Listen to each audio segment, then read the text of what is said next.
Hello dear students. आज हम लोग देखेंगे इसी कड़ी में सेकंड प्रॉब्लम। जो एनपीओ का फर्स्ट प्रॉब्लम हुआ था वो बहुत सिंपल था। अब थोड़ा एडवांस लेवल पर हम देखते हैं कि एक्चुअली किस टाइप का प्रॉब्लम एग्ज़ाम में आ सकता है अगर वो थोड़ा वर्किंग नोट कैटेगरी में अगर पूछेगा तो।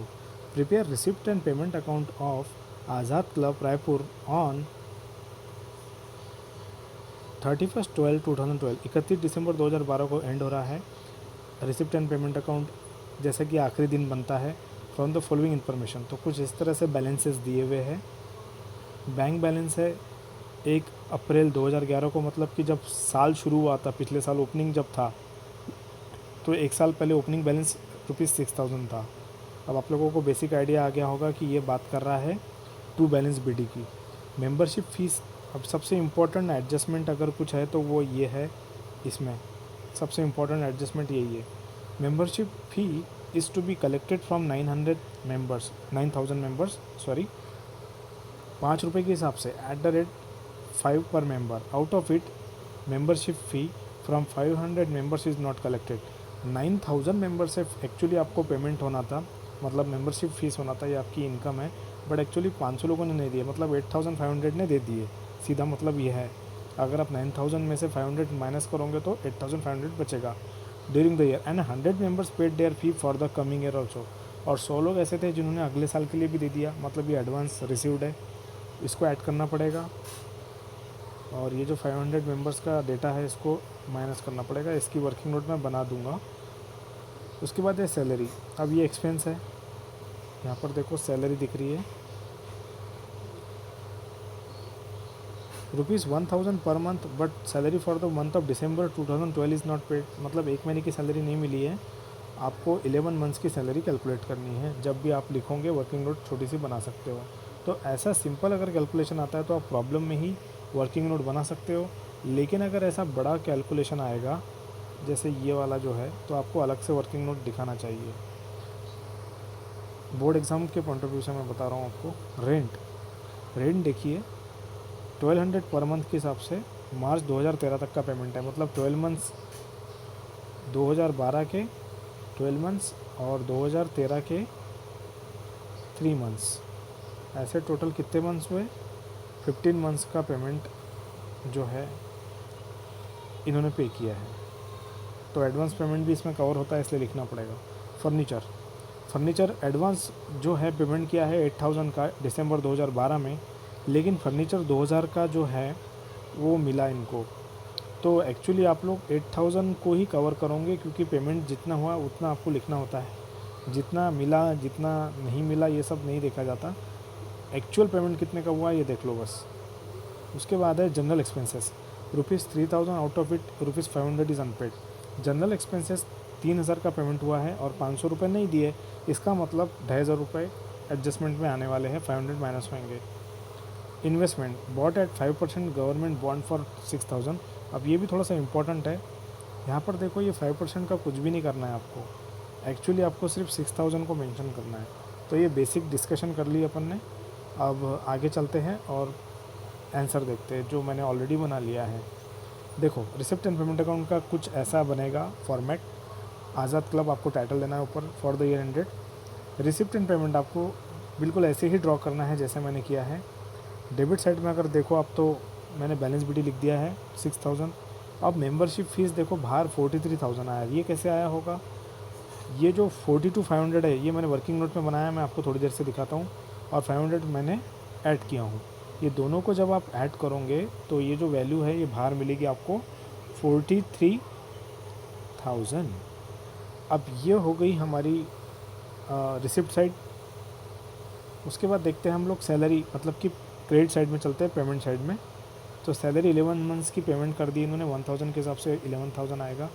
उसके बाद है रेंट 12। ये रेंट वाला कैलकुलेशन इंपॉर्टेंट है, ध्यान दो इधर। देखो आप लोग 2012 में इन्होंने 12 महीने का जो रेंट है उसको कैलकुलेट किया, तो उसकी वैल्यू कुछ आती है वो 14,000 आई थिंक 600। आप लोग कैलकुलेट करके देख लेना। और उसके बाद ये जो 2013 है इसका 1200 इंटू 3, तो ये 1800 आता है। सॉरी 3, इसको अगर आप मिलाओगे 1200 इंटू 3 तो इसकी वैल्यू आएगी 3600, ठीक है। और मेरे ख्याल से ऊपर का वैल्यू आएगा वो 14,400। तब जाके आप दोनों को मिलाओगे तो आपको बाहर वैल्यू निकालना है 18,000। तो इतना सा छोटा सा कैलकुलेशन रहेगा, आपको कर लेना है। आप ऐसा कैलकुलेशन आप इसमें भी दिखा सकते हो यहाँ पर, बट ज़्यादा बेटर होगा आप अलग बना लो। उसके बाद है फर्नीचर। अब फर्नीचर की वैल्यू मैंने बताया था, जैसे कि एक्चुअल पेमेंट कितना हुआ ये देखना ज़रूरी है। तो एक्चुअल पेमेंट हुआ है 8,000। जनरल एक्सपेंसेस 2,500, जैसे कि 3,000 में से आपको 500 माइनस करने हैं। उसके बाद है नेक्स्ट इन्वेस्टमेंट 6,000। वो जो इन्वेस्टमेंट का रेट था कुछ 5%, उसको नहीं लेना है आपको। बैलेंस सीडी जो है आंसर दिख रहा है यहाँ पे। अब ये बैलेंस सीडी 3,500 कैसे आएगा, जब आप लोग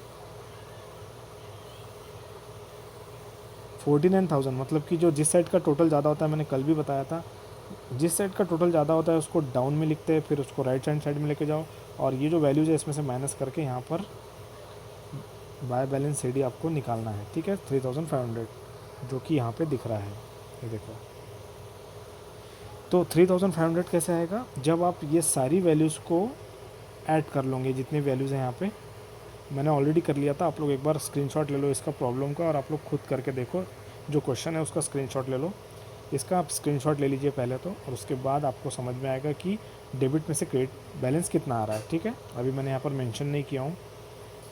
तो जब आप डेबिट में से ये 49,000 में से ये बैलेंसेस माइनस करोगे तो वो आएगा आई थिंक 46,500 कुछ आना चाहिए, जिस हिसाब से ये दिख रहा है कैलकुलेशन, या फिर 45,500 ऐसा समथिंग आएगा, ठीक है। ये आपको टोटल कर लेने क्रेडिट साइड के पूरे एक्सपेंसेस को या फिर पेमेंट साइड को। और जो बैलेंस आपने सीडी निकाले हो, इसको टू बैलेंस बीडी बनाना बहुत ज़रूरी है, जैसे आप लोग कैश अकाउंट में बनाते हो। अब सबसे इम्पोर्टेंट चीज़ वर्किंग नोट देख लो जो मैंने यहाँ पे बनाई है। Working note number 1, calculation of membership fees 9,000 into 5, ये देखो 45,000 आएगा। ये एस्टिमेटेड है, इतना पैसा मिलना चाहिए था बट ये मिला नहीं है।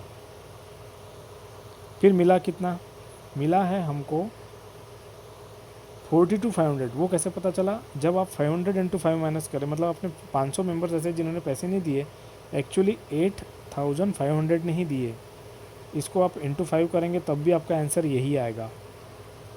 8,500 इंटू 5 करेंगे तब भी आपका आंसर 42,500 ही आएगा। मैंने लिखा भी है ब्रैकेट में, नॉट कलेक्टेड। उसके बाद आपको ये 500 को ऐड कर देना है। जो 100 मेंबर्स है आपके, उन्होंने 5 रुपीज़ पर मेंबर ने दिए हैं, तो 500 हो गए टोटल। तो एक्चुअली आपको कितना रिसिप्ट हुआ, 43,000। तो ये हो गया सिंपल सा एक प्रॉब्लम। ये आने के चांसेस रहते हैं, ऐसा वैसा ज़रूरी नहीं है। बेसिक प्रॉब्लम जो मैंने बताया वो भी एग्ज़ाम में आ सकता है, तो आप लोग उस पर भी ध्यान दो, जो मैंने पिछले वीडियो में बताया था। और ये वाला तो आपको करना ही है। तो दैट्स इट फॉर टुडे। कोई डाउट हो तो मुझसे कमेंट सेक्शन में पूछ लेना। Thank you everyone for watching this video. Goodbye, all the best.